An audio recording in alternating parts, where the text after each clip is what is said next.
beautiful evening to you and welcome to Superscreen News at 6, broadcasting to you live from our studios in Lagos, Nigeria, and I'm Blessed Omonose.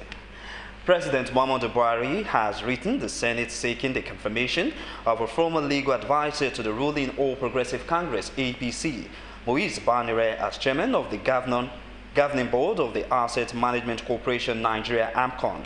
President Buhari's request on Banire and others was contained in a letter read by President of the Senate, Bukola Saraki, at Tuesday's plenary. The President also sought the confirmation of chairman and 12 commissioners of the Federal Civil Service Commission. Dear distinguished Senate President, Constitution of the Governing Board of the Asset Management Corporation of Nigeria, AMCON, in compliance with Section 10(1) of the Asset Management Corporation of Nigeria, AMCON Act 2010, it is my pleasure to forward for confirmation by the Senate the name of Mr. Banire Maurice Adeyemi, PhD son, as chairman of the governing board of the Asset Management Corporation of Nigeria. Still in the Senate has confirmed former Inspector General of Police Musiliu Smith as the chairman of Police Service Commission, PSC. The upper chamber also confirmed Clara Ogunbiyi and former Assistant Inspector General of Police Lawa Bawa as full-time commissioners of the PSC, while 4 other members of the commission were also confirmed. The Senate approved the confirmation after considering report of the Senate Committee on Police Affairs and confirmation of the nominees presented by Senator Abu Ibrahim during section. The committee sat and all the senators from Lagos attended the meeting, and they gave full support to the AIG, retired IGP. And on page 3, his CV has been analyzed, and the posts he held were mentioned. As a committee, after consideration, after almost 2 hours of gruesome questioning, the committee came to the conclusion that he is very, very suitable for appointment as the chairman of the Police Service Commission, and so recommended. The lawmakers also commended the chairman and members of the commission on the confirmation of their appointment. Meanwhile, Senate President Bukola Saraki urged the new chairman and members of the PSC to encourage and motivate police officers in a bid to properly position them for better protection of lives and properties. I want to implore the Senate President and my colleagues that we shouldn't waste too much time on passing this motion, or let me say the report of the commission, of the committee. Mr. President, I want to take this opportunity to urge this new set of the Police Service Commission to reward dedication and commitment by our police.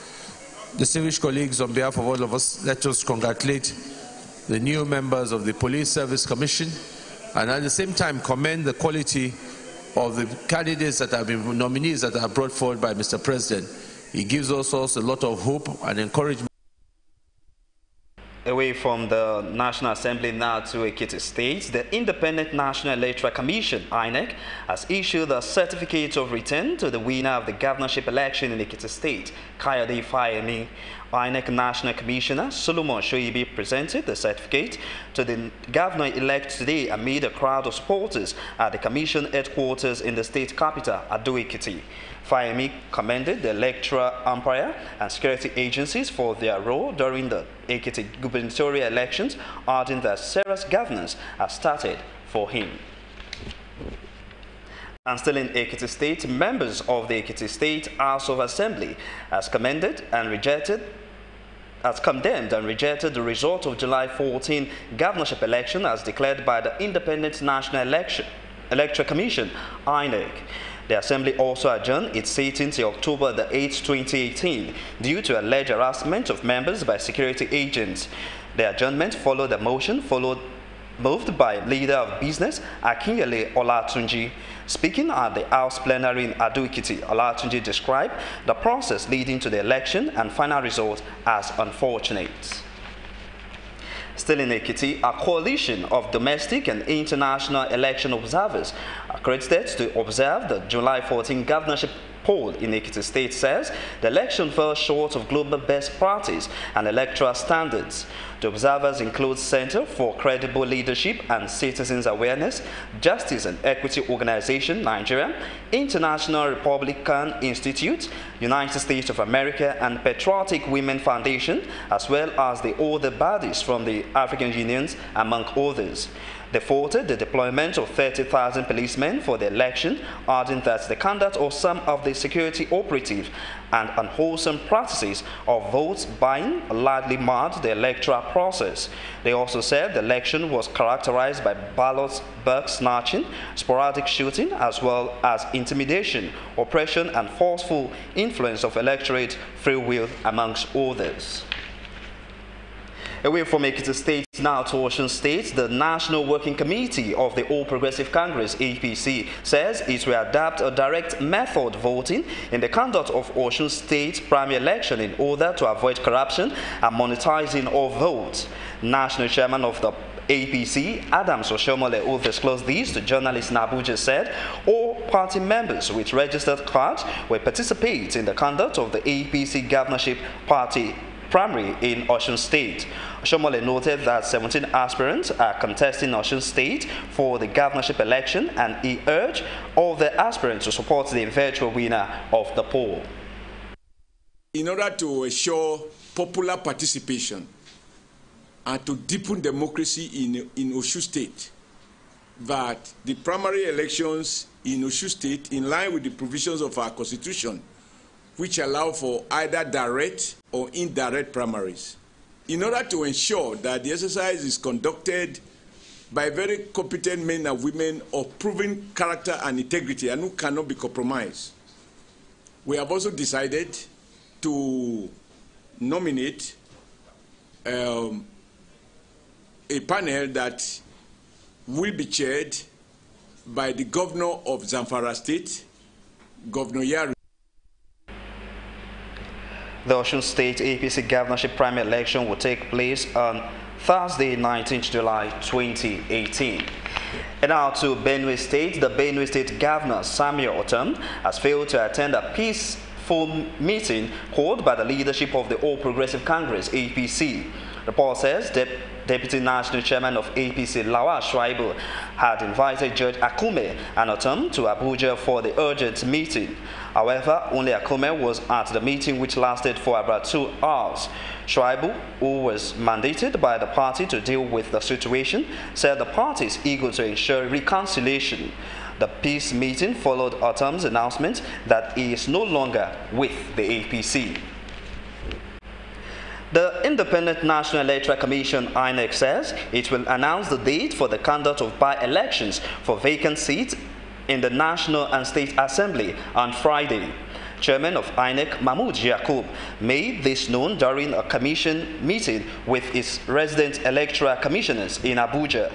Yakub said the dates to be announced would be for all the by-elections in Bauchi South and Katsina North Senatorial Districts, Lokoja Kontu Kafi Federal Constituency, Kogi and Buduwan State Constituency in Cross River.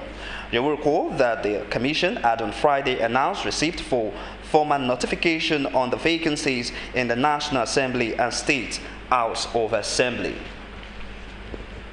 Some aggrieved youth of the ruling All Progressive Congress APC in Edo State have accused Governor Godwin Obaseki of alleged marginalization of some leaders of the party.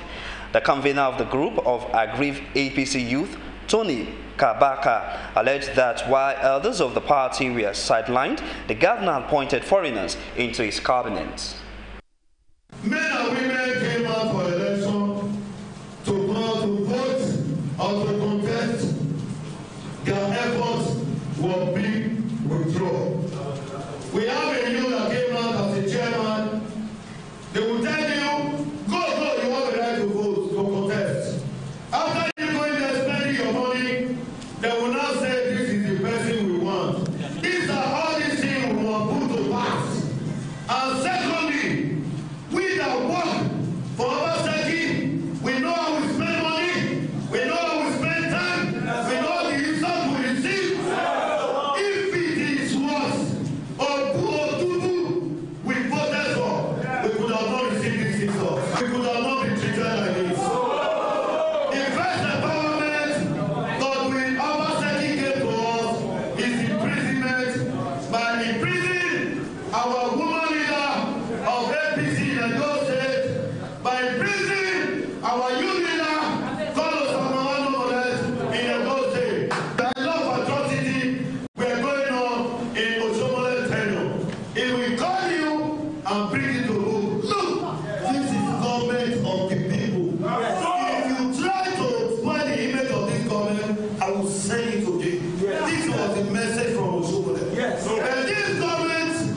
Others expressed worry that the legacy of the national chairman of the party and immediate past governor of the state, Adams Oshiomhole, could be in vain if Obaseki failed to reconcile the aggrieved leaders and elders of the party. They allege that many of the party members and leaders who worked to ensure Obaseki emergence as governor in the 2016 governorship election had allegedly been abandoned. There was a lot of people on the streets that they didn't have jobs, nothing right was going on, and instead of him to have brought what he learned from America here to better our nation and our state, he just made it worse.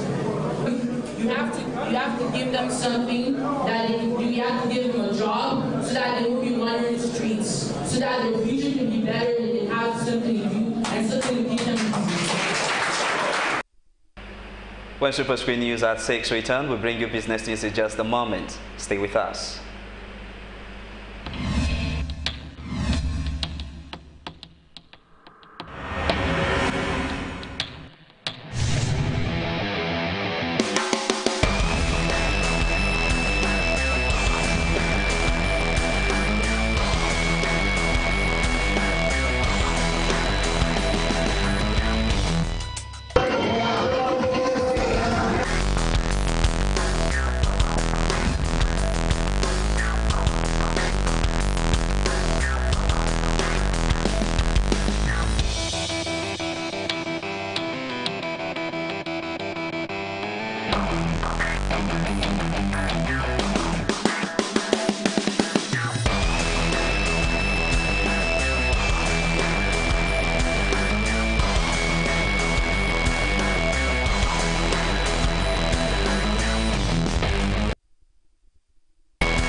Glad to have you back. And now to the world of business.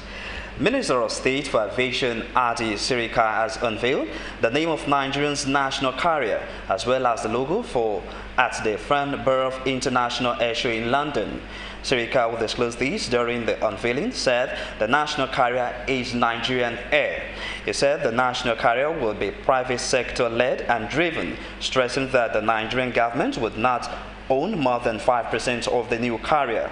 However, he further said the government is still in talks with aircraft provider.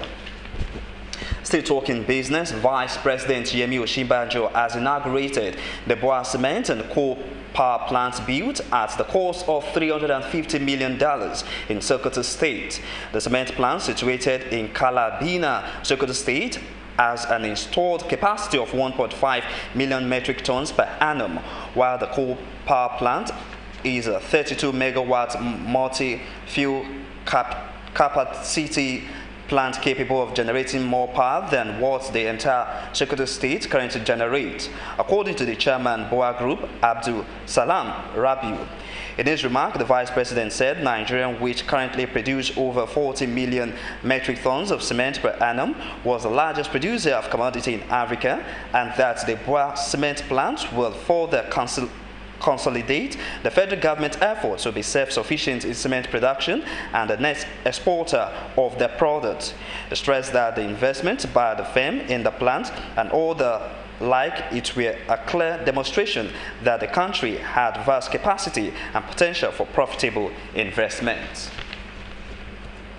The Chartered Institute of Taxation of Nigeria, CITN, has called on the executive and the legislature to amend the constitution to capture the actual date for the passage and signing of the budget document. The president of the institute, Cyril They disclosed these in Abuja at a stakeholders meeting on the 2018 budget. He said while many developed countries had the timelines of their budget captured in their constitutions, Nigeria is yet to adopt that in its constitution. In recent times, there have been disagreements between the executive and the National Assembly over the passage of the annual federal government budget. As a result of power tussle between the budget implementation has always commenced very late into the year. We'll take another short break again, and when we return, we'll bring you foreign and sport news. Stay with us. Before they come, they're supposed to, give us some information